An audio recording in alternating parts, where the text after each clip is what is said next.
You hear me? Yeah.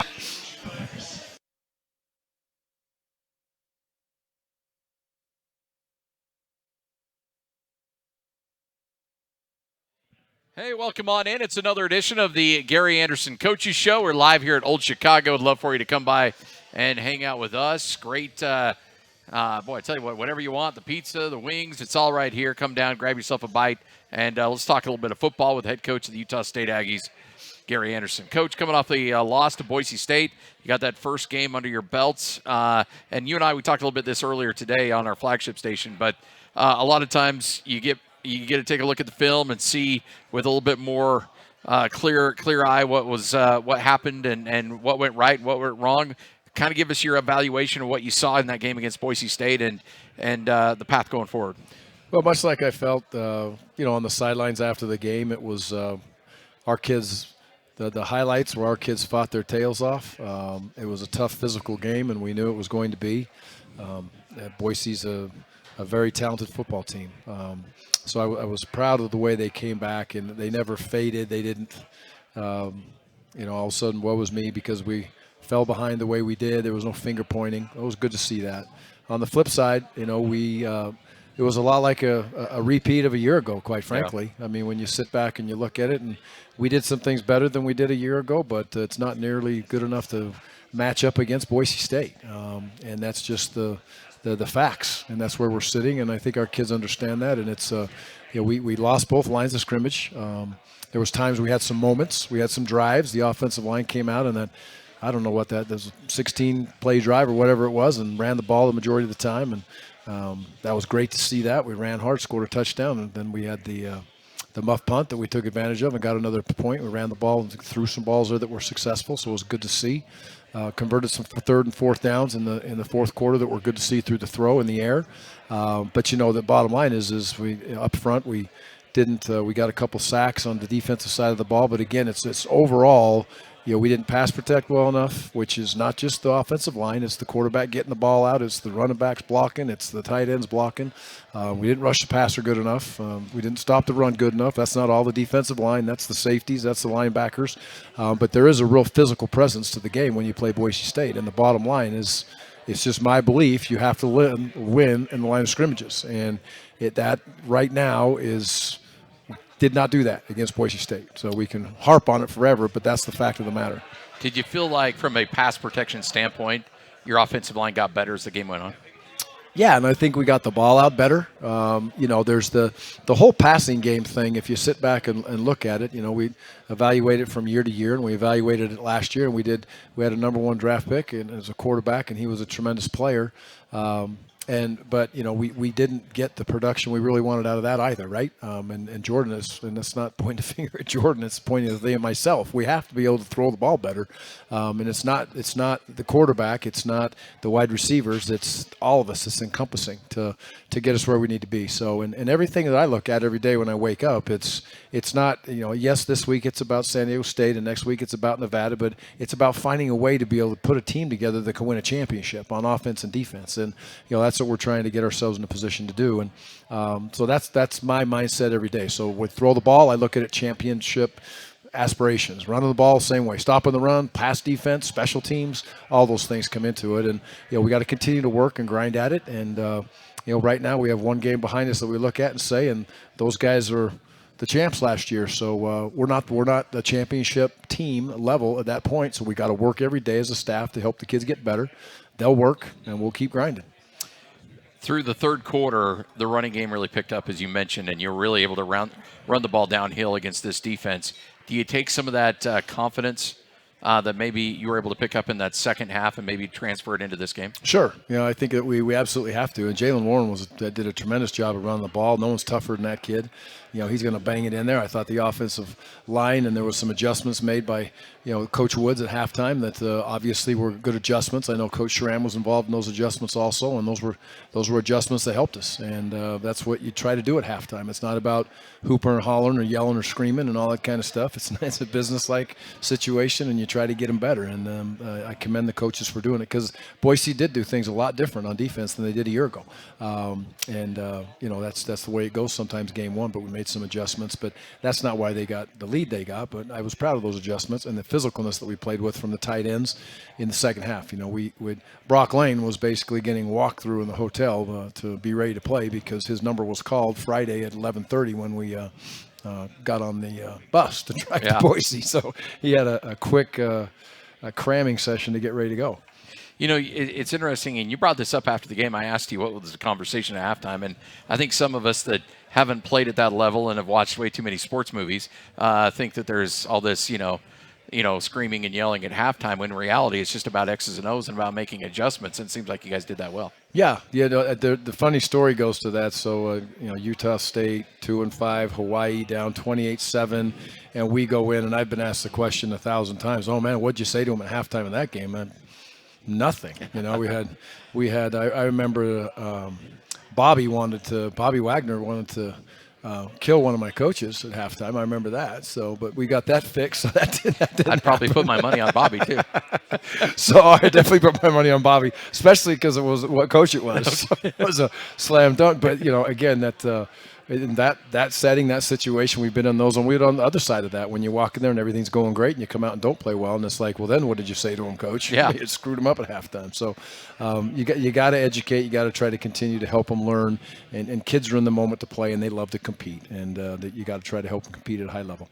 What's the feeling around this team? I got to imagine probably still a high level optimism right now. Oh yeah. This team, they'll stay optimistic through this whole thing. I mean, I guarantee you, no matter what the situation is, they are excited to play. They had a great practice today. We just got off the practice field 20 minutes ago, and they're long practices because of the way we're practicing, and they handle them extremely well. And they got their bright-eyed and bushy-tailed. It hurt, yesterday. It hurts when you walk back out there. It's time to talk about it, and we do what we do to put the game behind us. But then once we do that, we keep it in your rearview mirror. It's always there, but you have to move on and continually learn and understand where you are. And games like that can help you understand where you are. And it's not going to get any easier this week. The San Diego State team they're there every single year. They're right in the mix every single year. Last year it went down the last play, and it's we got a big win against them last year. That was a huge win. And it hasn't gone that way a lot of times with Utah State and San Diego State. And I told the kids that you got to be prideful of beating San Diego State, because that is a tough out.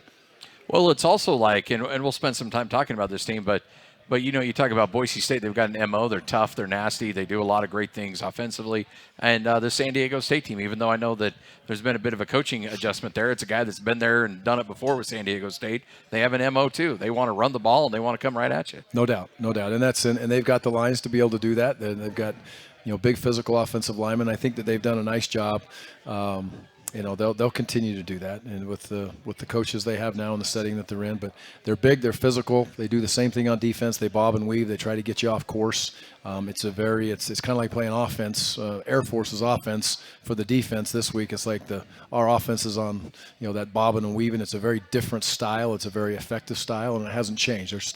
It's Rocky Long's flavor. With the new coordinator, has his touch to it, but it's. So this is it's a very talented team in San Diego State, and they got a great position to recruit to, and they drive 30 miles, and they can kind of handpick who they want after the Pac-12 goes through. So they got a good place to go to there. And we don't need to go into specifics on individual players as far as who is out, but you did ask a lot. You talked about Brock Lane. You did ask a lot of players to step up in some moments, and some of those guys didn't really know about what their responsibility was until later in the week. How do you feel like, for the most part, players were able to handle that kind of a that kind of a workload thrown at them at the last minute? Best they could. I don't think anybody backed down from that. I don't think anybody was overall, just big-eyed and panicked. We had some that had success, and we had some that had failures, and that's just the way it went. That's the way it is. And so, as coaches, you look at that and you can't really just judge a kid off of that performance when he's a freshman in that setting and he's not prepared to do it. That's shameful for a coach to do that. But you do need to adjust, right? If a kid is not ready and it was forced upon him, you can't just say, well, 7 days from now you'll be ready. I mean, some kids aren't prepared for that situation, and especially here. When we are in our conference. I mean, I think everybody would say they're a developmental program in our conference. It's a little different if you're sitting at Wisconsin. The fourth tight end is ready to go. Yeah. He's ready to go dance and get some things going. So, but I thought for the most part they handled it well. It was an education and an education for coaches and a challenge for all of us that we've never faced before. You've had injuries, right? Yeah. On Friday, all of a sudden a kid twists an ankle or something like that. But, hey, we adjusted and we're grinding through it, and I think they've handled it well, and the kids have handled it great. And our team wasn't fazed by that either. It just, hey, come on, let's go, put our arm around them and go dance. Yeah. We'll talk about some individual players that had some moments to shine on Saturday, and we'll look forward to talking about the San Diego State game as well. Coming up a little bit later on, we'll chat with Jaylen Warren as well as Gilliam. We'll get Coach's thoughts about those two and their individual performances as well. We're just getting started. We're live here at the Gary Andersen Coaches Show in Old Chicago. Come on by and say hi and check out some of the great food and offerings here as we continue on the Gary Andersen Coaches Show from Learfield IMG College.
Welcome on back. You're listening to the Gary Andersen Coaches Show on the Aggie Sports Network from Learfield IMG College. Hey, USU Credit Union has been serving true Aggies since 1957. They've got 7 locations around Cache Valley, including the branch located on Utah State University's campus inside the University Welcome Center.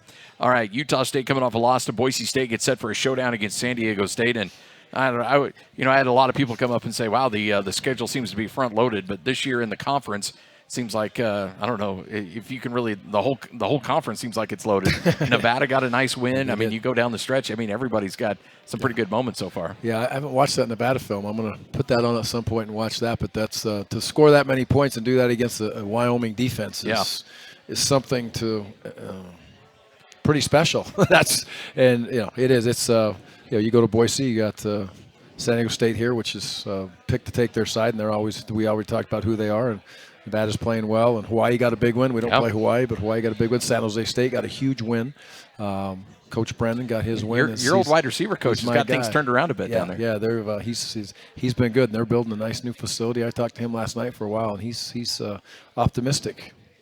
Do you do a lot of scoreboard watching early in the year, or is that more later in the year, or is it pretty much the same? You're keeping an eye on what's going on in the conference. Oh, at our conference, I'll not watch the scores. I'll watch every game I possibly can. So when we drove home from Boise, we had the chance to watch. Gosh, I can't remember. Seems like it was 5 days ago now. But we watched the game come back, and so it was. I'd love to see what those teams are doing, how they're playing, and what's going on. Gary Andersen joining us as you're listening to the Coaches Show on the Aggie Sports Network from Learfield IMG College. I want to talk about some individual efforts. Of course, everybody looks at the quarterback play. Give us your evaluation of what you saw to Jason Shelley in that game against Boise. Yeah, I mean, obviously we want to be able to throw the ball better, and we've talked about it many times. I don't think that's just on Jason, and I don't think it would have been just on Andrew and any quarterback that was in there, whether it was Bart Starr or whoever. We need to be able to help them better, and we need to have more production out of that situation. So the number one thing, that starts with coaching, and we've got to coach them the right way and get them into a spot to allow them to do what they can do best with their skill set, and that is the key. And Jason's done it at a very high level. I've sat on the sideline and watched it, and he's played extremely well, and we need to give him those opportunities to be able to throw the ball and get it out, and then Jason needs to throw the ball the right way when he has the opportunity. But there wasn't many missed balls. I mean, when you sit back and you look at it, the deep ball to Jordan on the early on the sideline, on our sideline, I was right there, but so was the DB's hand, and the DB did a nice job of getting the ball out, and he missed a couple he'd like to have back, but for the most part, the ball was thrown where it was supposed to be, and to give us an opportunity when we did throw it, he made a couple, nice throws to Justin that got down there that converted the fourth down in the red zone the one time to help us get the score. So there was give and take on both sides of that, but overall, he was getting smacked way too often, and it's not real fun to sit back there and throw the ball and get a helmet right in your teeth, and that happened a few too many times. You talk about Justin McGriff. I thought he had some really good moments. He didn't get many looks in the first half, but in the second half, Jason was able to find him. And what's really interesting, I mean, he's a big receiver, but he catches the ball with his hands, and especially on that fourth down catch near the end zone, where he's able to snag that with his hands instead of bringing it into his body. I mean, that's a huge attribute of a big wide receiver like that. It is, and that's who Justin is, and that's who he needs to be. I think he gained some confidence. I think his team gained some confidence, and we know that game day is going to be, he's excited to get into that moment, and he's a guy you got to get the ball to, right? I mean, I don't care if he's covered. He's really never covered if the ball's thrown the right way. That's the bottom line, and he's so big and long, and he can make things happen. And the same thing, you've got to get DT. You've got to be able to have a kid like that get involved in the game plan if we're going to be a good offense. Now, how you go about that and do that, I don't know that. I'm a defensive guy, so guys get paid to get that done. So we need to be able to get to those positions to where our offense can move and give the quarterback, the wide receivers, the running backs, the offensive line, the tight ends, all of them a chance to be able to be successful and move the ball. Now, that was a great defense we played against, and we had a hard time separating from man coverage. And I sound like a broken record from a year ago, but we had a hard time breaking off of man coverage last year too. And guess what? This week, we're going to see a lot of man coverage. So, get off man coverage, throw the ball, protect. It'll be magical what happens. I mean, obviously, some teams are going to be better than others in doing that, but is that going to be probably a game plan that people will throw at your guys until they're able to show that they can get past that?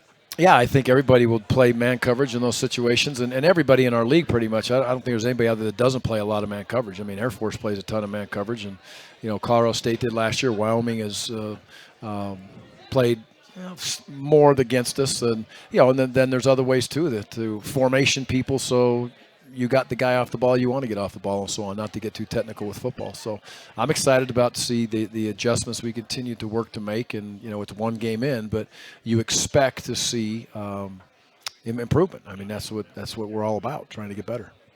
Gary Andersen right here on the Aggie Sports Network from Learfield IMG College. Utah State gets set for a showdown coming up against San Diego State, and we'll take your questions as well coming up in our next segment. If you've got something for Coach, Ajay will have the wireless mic, and you can ask some questions coming up in our next segment.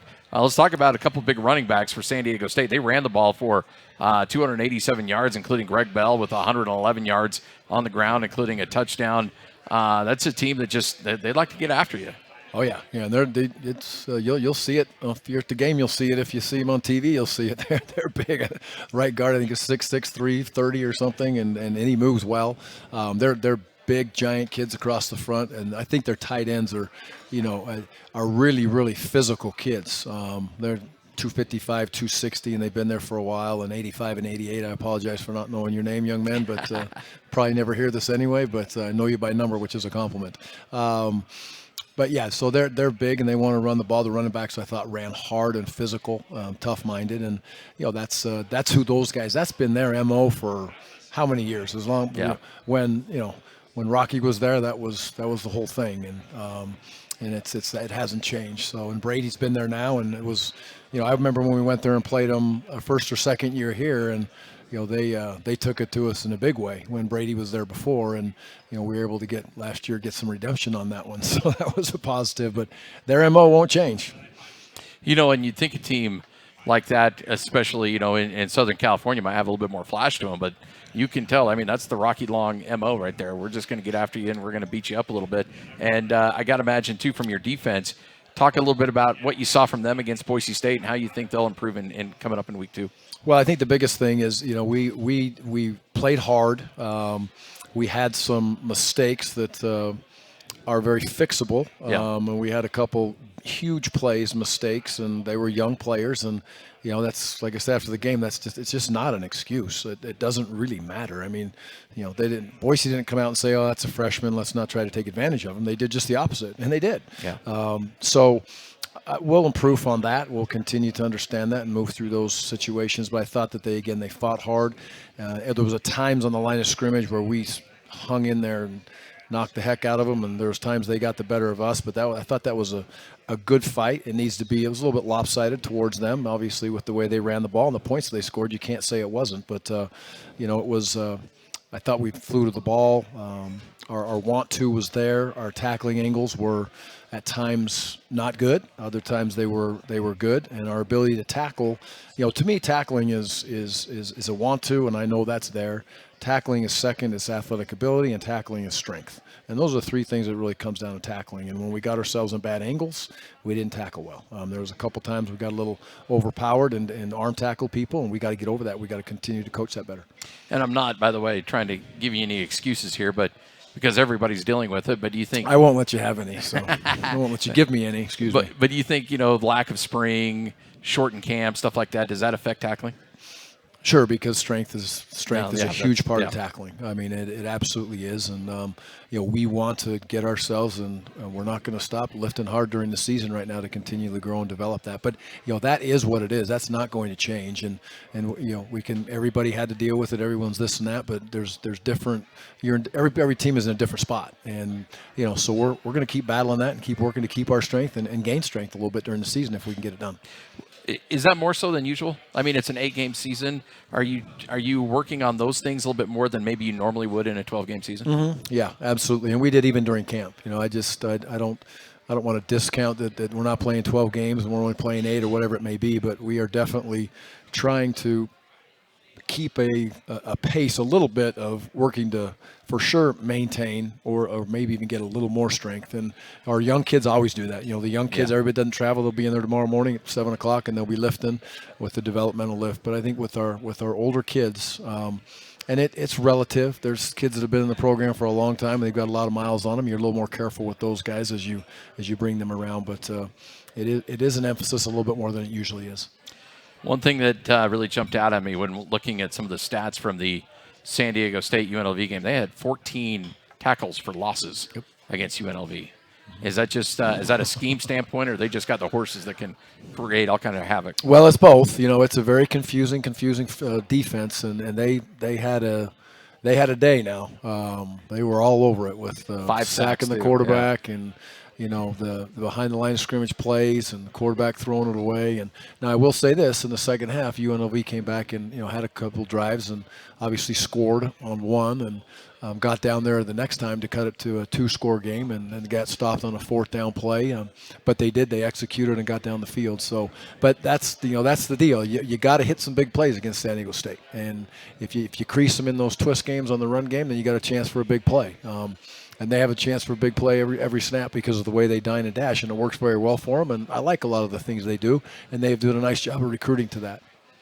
but there's there's probably some opportunities there. No doubt. Yeah. There's opportunities in the throw game. There's opportunities in the run game, and you got to hit them, and you got to be patient at times, and you got to understand that they're going to have TFLs because it is very abnormal. There's guys, I guess, where you would say that on the board a lot of times they're not supposed to be, but they get there. And it's been very effective, and Rocky's the godfather of that, and they've carried it on with the new coordinator's done a nice job. And like I say, he has put his own flavor to it, which is it's interesting to watch that too. I know I want to reference a couple of guys really, really well in terms of a defensive philosophy, but I remember when Kalani was the DC at Utah, there was that season where they had all kinds of sacks. I mean, they were sacking the quarterback like crazy, but they also gave up there were a lot of long plays against that defense. And then the next year, John Peace takes over, and he's Mr. 4 and a score, get turnovers. The sacks went down, but the turnovers went way up. Is there kind of a tipping point between those two sometimes? Well, if you're getting sacks, you have really good players, right? And they're talented players. And, I think turnovers are an interesting discussion. You can talk about them for a long time if you sit down as coaches and discuss it. But they just seem to be something that kind of just – it's contagious, I guess, a lot of times with the turnover type of thing. So it's also the kind of defense you play. If you play a lot of man coverage, typically you don't get a lot of picks because they're always covering guys and looking at the guy they're covering. They're not sitting in zones and dropping off of spots and doing all the things they do and reading the quarterback's eyes. So it's a philosophy thing, can lead to more turnovers, especially interceptions. And the sacks. That's like, to me, it's like running a 40. I love the guys that always say, man, I made this guy a great pass rusher. No, you didn't. You're crazy. I made him a great running back. No, you didn't. You can help him get better. Some of those guys are just born, right? You're not gonna make a great pass rusher. You'll help him get better. I'll give you that much, but don't tell me you made him great. I love it. Mom and Dad did that.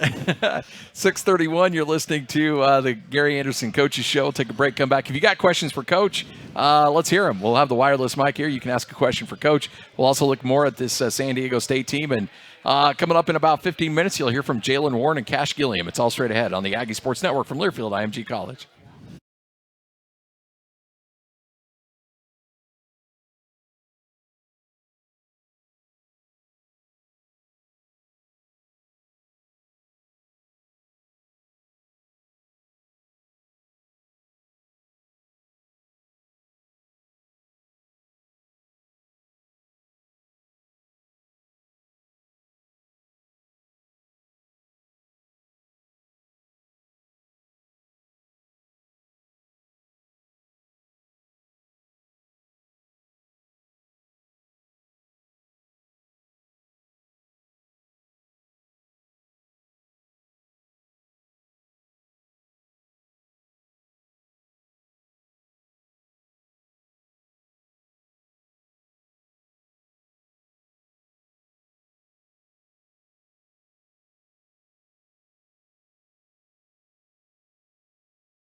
Welcome on back. You're listening to the Gary Andersen Coaches Show right here on the Aggie Sports Network from Learfield IMG College. It's your chance to ask questions for Coach. You got something for him? We'd love to hear from you. You got questions, thoughts, scheme, whatever. I'm sure you got people every now and then who come up to you like, hey, you know what? Maybe if you played this guy or did this or did this. Yeah. Well, I don't have Twitter or any of that stuff. Yeah, that's so I probably think that helps me a little bit in good times and bad times. It's helpful. All right, we got a question coming from over here. Go ahead. Let's hear from you. What do you think the recruiting is going to be through this pandemic? Okay, recruiting. That's a great question That's a through the good question. pandemic. There's a lot of pieces to that. With you sit back and the seniors that we have, the ability for those kids to be back again, the possibility with that, you have to tie them into your scholarship numbers. And just in general speaking terms, it's really a frustrating year recruiting because you want to start in your state, you want to go outside of your state, and we have very few numbers to deal with with our seniors that potentially are coming back. So there's kids we want to go out and recruit. There's positions and spots you want to be able to fill, but you have to be real technical. And quite frankly, we've just going to get through these weeks that we're playing this games, see where our seniors are going to go, have those sometimes tough discussions with those seniors that we have if we have to have those discussions. But I'm hopeful a lot of those guys will come back because there's a lot of good football players, but that does take away from the next class. And the last I would say about that, this year we'll put a lot of kids to freshmen again. So we could have up to like 40 some odd freshmen, and that'll take care of itself through the years. But it's a juggling act with recruiting this year. And right now we're not recruiting a whole bunch of spots just because of where we sit in the world. And like you said, the pandemic has caused us some issues in recruiting for sure, to say the least. Well, one interesting thing in all of this is that essentially you don't need to redshirt anybody. Yes. Because they're getting, everybody's getting that year back. Yeah. So, you don't have a redshirt limit or holding kids to 4 games or anything like that. You can throw them to the Wolves. Yeah. And they still come back a freshman. Yeah, they can all come back and keep the year. You can keep the year moving them forward or whatever it happens to be. And then you throw in this whenever that happens, the one-time transfer rule, which I don't know when that's going to happen or the date on those things, but that's coming our way, and there'll be stipulations to that, I'm sure, through GPA and timing or whatever it's going to be. But it's going to be the wild west. Oh, my goodness, you're going to have your best players in the Mountain West getting recruited to go to the Pac-12 and wherever. And nobody ever breaks those rules because when kids transfer, they've never talked to anybody, they've never dealt with anybody ever. So we deal with that all the time. So it'll be interesting. Do you think that? I keep being told that it'll all even out. That players will come down and play to replace the players going up. But the players the players at G5 school loses, they're not going to be replaced. Dollar for dollar for a player that's coming back down. No, does that make sense? Yeah, and it is going to be really interesting, and it's a whole. I don't know how to deal with it, how to adjust with it. It doesn't matter agree, disagree, like or don't like. It's not good. You get kids who, as a developmental program that you pride yourself in. You develop them, you work them for a couple years. They sit for a redshirt year. Take an offensive lineman that develops them. Take Andy Koch. Andy Koch was recruited not much and came here and worked his tail off and got himself starting as a freshman. And all of a sudden, what happens? This year he plays well, and what happens in January? Is all of a sudden he's got 15 schools calling him and saying, "Hey man, come over here and come start for 3 years," because he'll be.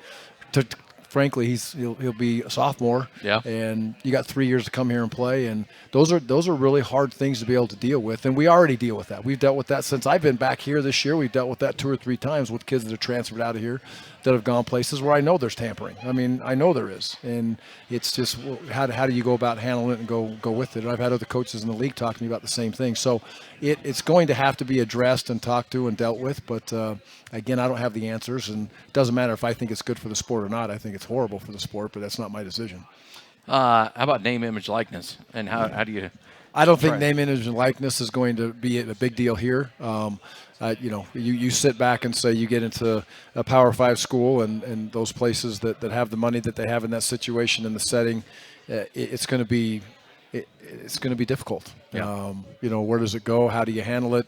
Who gets this? Who gets that? You're recruiting. Are you going to walk into a home? And I'm sure that when they get it all done, it won't be legal, but you're going to walk in there and say you're going to get $10,000 from this car dealership for your name, image, and likeness, and Johnny's going to get that, and Stevie gets none. And then a recruiting battle is and say, well, I'll give you this, I'll give you that, I'll give you Carl's Jr. will give you $5,000, McDonald's will give you this, and I don't know where it goes, but here I don't think that'll be a big deal. And quite frankly, those Power 5 guys can have all that stuff they want. And again, it'll be an interesting dynamic that I don't want to deal with, and I don't have to deal with.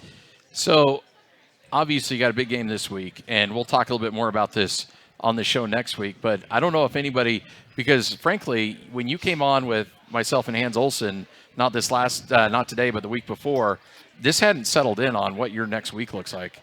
So you got a game on Saturday. Normally, you try to give guys Sunday off, but I don't know if you're going to be able to do that. You'll have a practice on Monday. The NCAA will not allow you to practice, and for good reason. You want kids to go out and vote, and so Tuesday's off limits as kids are going to go vote a week from today, and then you're traveling on Wednesday to Nevada. Yep, you got it, my man. I don't know.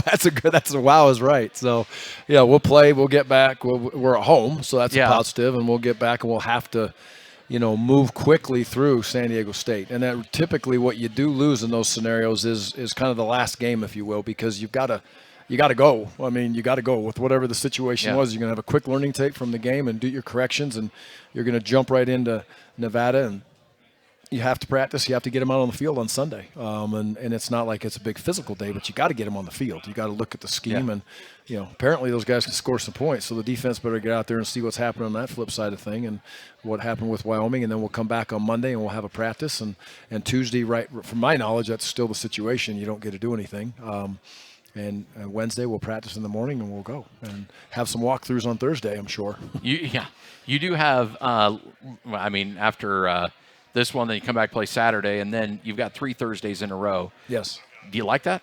Yeah, I do. I think first of all, I think it's awesome for Utah State. Yeah. I think it's awesome for our kids. It's a game on national television. You're kind of, if you want to watch a football game, there's a good chance that you're watching Utah State. So I think that's special. And Thursday games are Thursday games when you have the time to be able to prepare. But again, it's the same deal. It doesn't really matter what you have or what you don't have. Both teams, we're gonna prepare for that Nevada game the same way, and then we'll take the other Thursday games, prepare for them with a normal week activity. It's just not playing on Saturday, and I'm not a fan of practicing on Sunday, but that's what you have to do. So that is what it is. Couple keys before we let you go.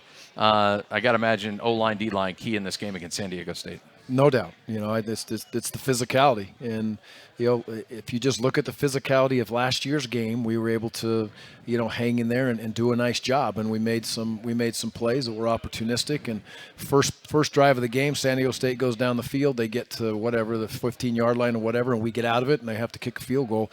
And that was a huge play. I mean, it was a huge play in that game, especially the way it all ended. And so there's going to be give and take, push and shove. The offense and defensive lines have to show up, and San Diego State's going to get theirs on defense. But when we have a chance to get ours, we have to get ours. And then on the backside of that, I would say our defense, we can't give up layups, right? They got a lot of layups last week and some big runs and some throws and some situations. And you give them layups, they're going to take them. And it's a crew that's experienced within the offensive line and the tight end crew, and they do a nice job. So that'll be big. And turnovers were not an issue last week. There was one turnover in the game, and that's when the game was basically over with. And we forced a throw just when we were down by 3 scores. And was that the right thing to do? No, but it wasn't a factor. And so that's always big. And then how we're going to tackle their athletes and play coverage. Can they cover us? Quite frankly, like a blanket, like happened most of the time last week. And can we get open on their guys? Right. That's going to be the big thing. And our throw game will come open and blossom when it deserves to. And the same thing on the flip side, on our defensive side of the ball, when we can stop the run and get that thing locked down, then we'll play well on defense. One question that came in on Twitter before I let you go: Have you ever seen and I mean it led to your second touchdown? You ever see a punter go off the upbacks? No, like that. But I appreciate it if we could have more of that happen. That was a good thing, because I couldn't, from where I was standing, I just kind of heard it. Yeah. I was like, we weren't even coming after that. I How know do we that's block what, it? on the air. I'm like, they're not bringing the pressure, but it's blocked. I'm like, Yeah. That was a big play. And the good thing about that, you know what? Hey, we took advantage of it. And you get those scenarios, you got to take advantage of it. And I'd go back to that last game quickly. The first series on defense, we played extremely well, 3 and out, got the ball on the 50-yard line, and we returned the favor. I mean, we drop a snap and then we go backwards, and all of a sudden we're punting the ball. yeah. Gosh, you got to take advantage of those situations against a good football team if you're going to have again, everything we talk about is getting to a position to play big games, and you have to take advantage of those. Great teams do that, and that hurts when you don't do it. Coach, appreciate it. Okay, appreciate you guys. Jaylen Warren, Koch Gilliam joins us next on the Aggie Sports Network from Learfield IMG College.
Come on back. It's the Gary Andersen Coaches Show right here on the Aggie Sports Network from Learfield IMG College. Excited to chat with our next two guests, Jaylen Warren, Koch Gilliam.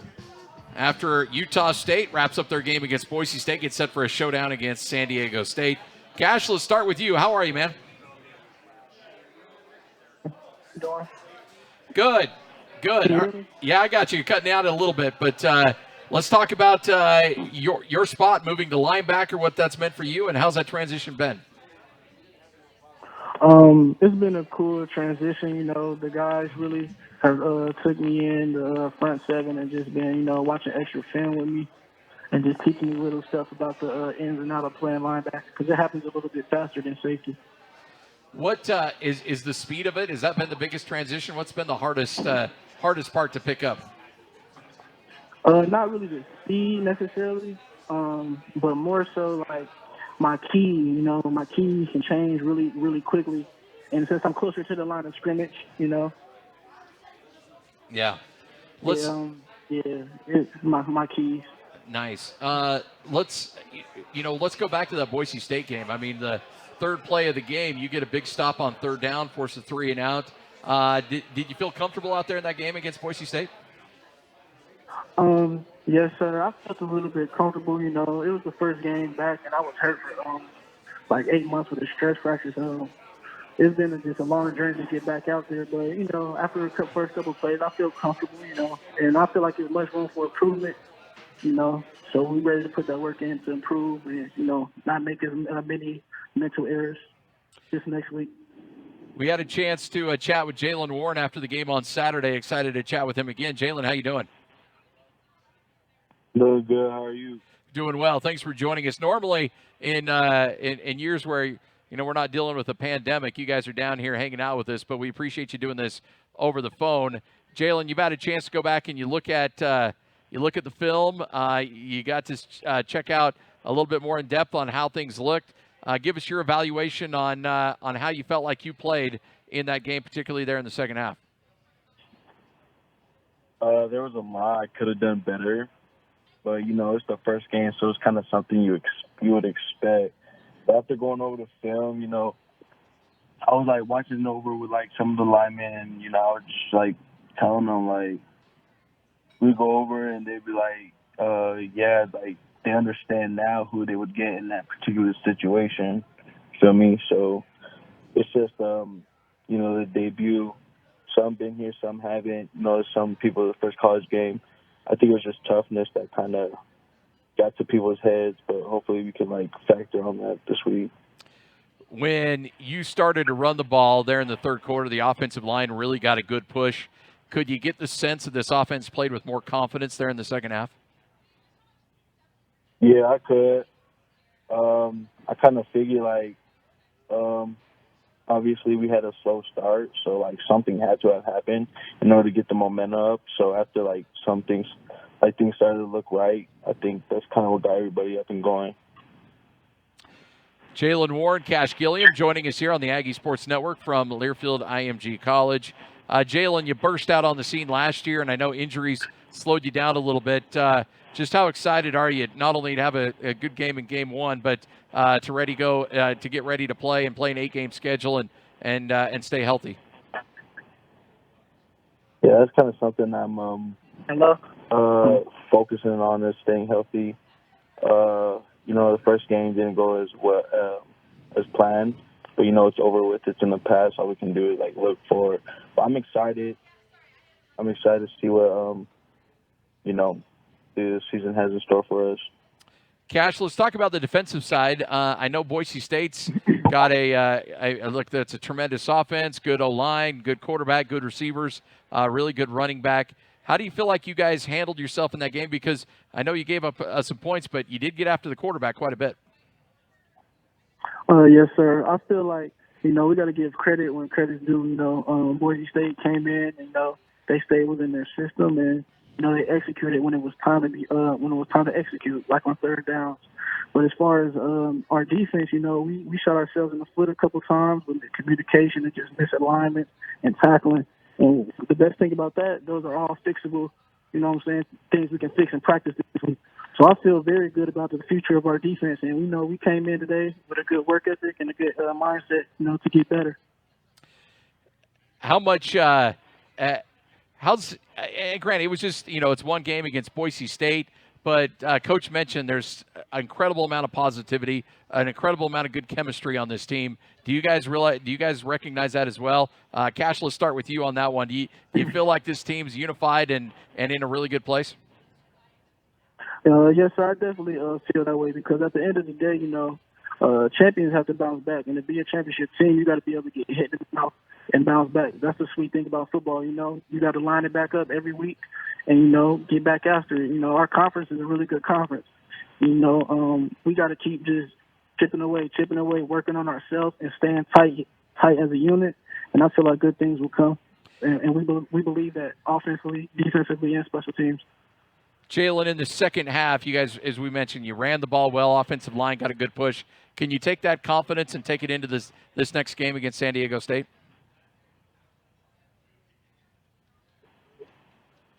Jaylen, you there? That looks Yeah, like. you can hear me? Yeah, there we go. Now we got you. I don't know if you heard Okay, that. I heard that. I was just saying I would expect so because, you know, after that second half, we kind of see what we could do when everybody's up and going. So hopefully we can keep that momentum going into the second game. Jaylen, what do you see out of San Diego State defensively?